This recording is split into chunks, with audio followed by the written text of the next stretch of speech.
ஆன்மீக உறவுகள் அனைவருக்கும் என் அன்பான வணக்கங்கள்.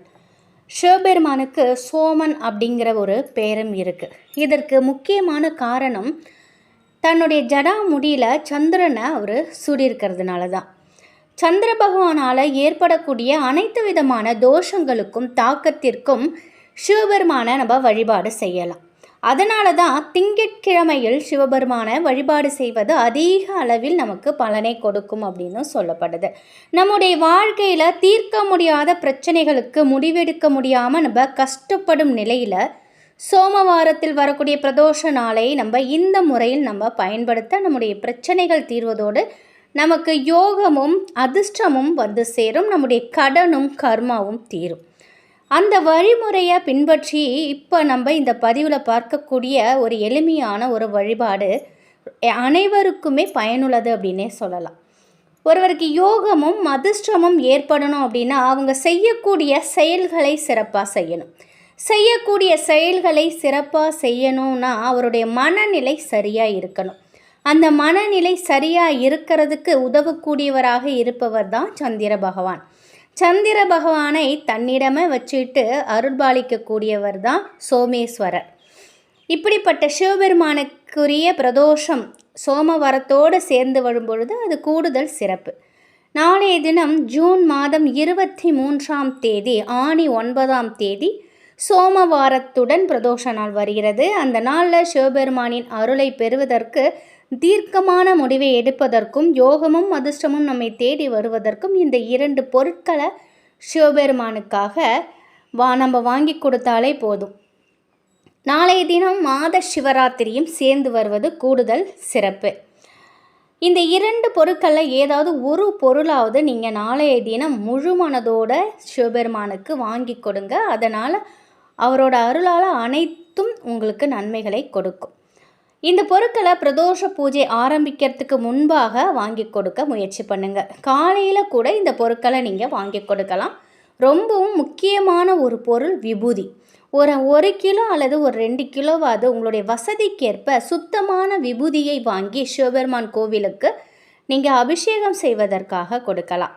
அந்த பிரதோஷ நேரத்திலோ அல்லது பிரதோஷ நேரம் முடிந்த பிறகோ வில்வ இலைகளை வாங்கி கொடுத்து சிவபெருமான வழிபாடு செய்யலாம். இப்படி வழிபாடு செய்யும் பொழுது நம்முடைய மனம் தொடர்பான அனைத்து பிரச்சனைகளும் தீரும். நம்ம செய்யக்கூடிய செயல்கள் சிறப்பாக நடைபெறதோடு நம்மை தேடி யோகமும் அதிர்ஷ்டமும் வந்து சேரும். அனைத்து தரப்பு மக்களாலும் எளிதில் வாங்கித்தரக்கூடிய இந்த 2 பொருட்களையும் சோமவார பிரதோஷ நாளில் முழு மனதோட சிவபெருமானுக்கு வாங்கி தந்து அவரோட அருளால் அதிர்ஷ்டத்தையும் யோகத்தையும் நம்ம பெறலாம். அது மட்டும் இல்லாமல் பிரதோஷ நாளில் சிவபெருமானை வழிபாடு செய்வதற்குரிய உகந்த நேரம் மாலை 4:30 6 மணிக்குள்ளே வரக்கூடிய அந்த பிரதோஷ நேரம். இந்த நேரத்தில் நம்ம எம்பெருமானை வழிபாடு செய்யணும். ஒருவேளை இந்த நேரத்தில் உங்களால் வழிபாடு செய்ய முடியல அப்படின்னா இரவு 10:30க்குள்ளே இப்போ சொல்லக்கூடிய இந்த வழிபாட்டை நீங்கள் செய்யலாம். இதை நீங்கள் வீட்டிலேயே எளிமையாக செய்யலாம். வீட்டில் கண்டிப்பாக இதை செய்யறதுக்கு லிங்கம் இல்லைனாக்கா ஸ்படிகலிங்கம், பானலிங்கம் ஏதாவது ஒரு லிங்கம் இருக்கணும். அப்படி இருக்கக்கூடிய சிவலிங்கத்திற்கு நீங்கள் நெய் அபிஷேகம் செய்யணும். இப்படி நெய் அபிஷேகம் செய்துட்டு சிவபெருமானுக்கு நெய் சாதத்தை நெய்வேத்தியமாக வைங்க. பிரதோஷ நாளில் நெய்யை பயன்படுத்தி எம்பெருமானை நம்ம வழிபாடு செய்யும் பொழுது நம்முடைய கஷ்டங்கள் அனைத்தும் கரைந்து போகும். அபிஷேகம் செய்யக்கூடிய நெய் சுத்தமான பசு நெய்யாக இருக்கணும். அதுக்கப்புறமா சிவபெருமான் இந்த ஒரு மந்திரத்தை 108 முறை சொல்லி வில்வ இலைகளால் அர்ச்சனை செய்கிறதுனால சிவபெருமானின் அருளை பரிபூரணமாக நம்ம பெறலாம். அதனால் நம்முடைய கர்ம வினைகள் நீங்கும். இந்த மந்திரம் என்னன்னு பார்த்தீங்கன்னா, ஓம் ஹர ஹர மகாதேவாய நமோ நமக. ஓம் ஹர ஹர மகாதேவாய நமோ நமக. ஓம் ஹர ஹர மகாதேவாய நமோ நமக. இந்த பிறவியில் நம்ம அனுபவிக்கக்கூடிய கஷ்டங்கள் எல்லாத்திற்குமே நம்முடைய கர்ம வினைகள் தான் காரணம். அந்த கர்ம வினைகள் நீக்கக்கூடிய சிவபெருமானை முழு மனதோட இந்த முறையில் வழிபாடு செய்ய நம்முடைய கஷ்டங்கள் அனைத்தும் படிப்படியாக விலகும்.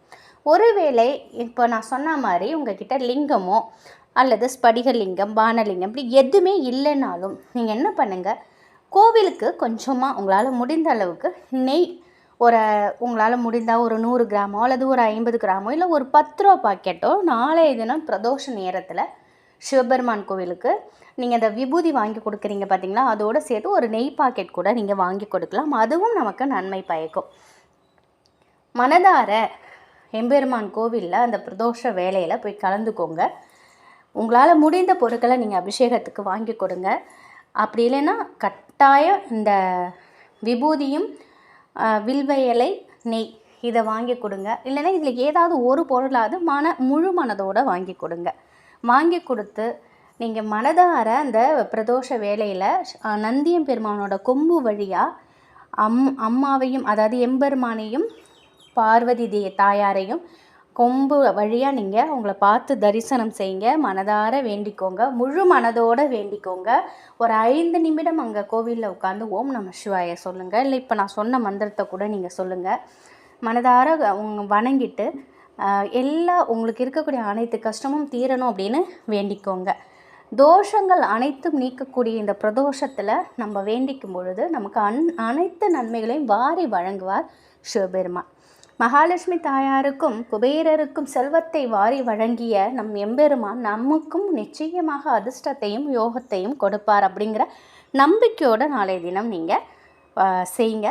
அதே போல் உங்களுக்கு நீங்கள் போகும்பொழுதே கொஞ்சமாக ஒரு சின்ன டப்பியில் வெள்ளை சர்க்கரையோ இல்லை இனிப்பு பொருள் ஏதோ ஒன்றோ அல்லது சர்க்கரை, நாட்டு சர்க்கரை, வெள்ளம் இப்படி என்ன இருக்கோ இனிப்பு பொருள் எடுத்துகிட்டு போயிட்டு வரும்போது அங்கே மரத்தடியில் போட்டுட்டு வந்துடுங்க. மண்பாங்கான இடத்துல அங்கே இருக்கக்கூடிய எறும்புகள் அதை சாப்பிட்டாலே போதும். நம்முடைய கர்ம வினைகள் படிப்படியாக குறைந்து நம்முடைய கஷ்டங்கள் தீரும். நமக்கு இருக்கக்கூடிய கஷ்டங்களுக்கெல்லாம் முழு காரணம் நம்மை தொடரக்கூடிய நம்முடைய கர்மா. இந்த மாதிரி நம்ம செய்துக்கிட்டு வரும்போது நிச்சயமாக படிப்படியாக நம்முடைய கஷ்டங்கள் குறைந்து நமக்கு நல்ல ஒரு யோகமான வாழ்க்கை அமையும். நிச்சயம் இந்த ஒரு தகவல் உங்களுக்கு பயனுள்ளதாக இருக்கும் அப்படின்னு நம்புகிறேன். நன்றி.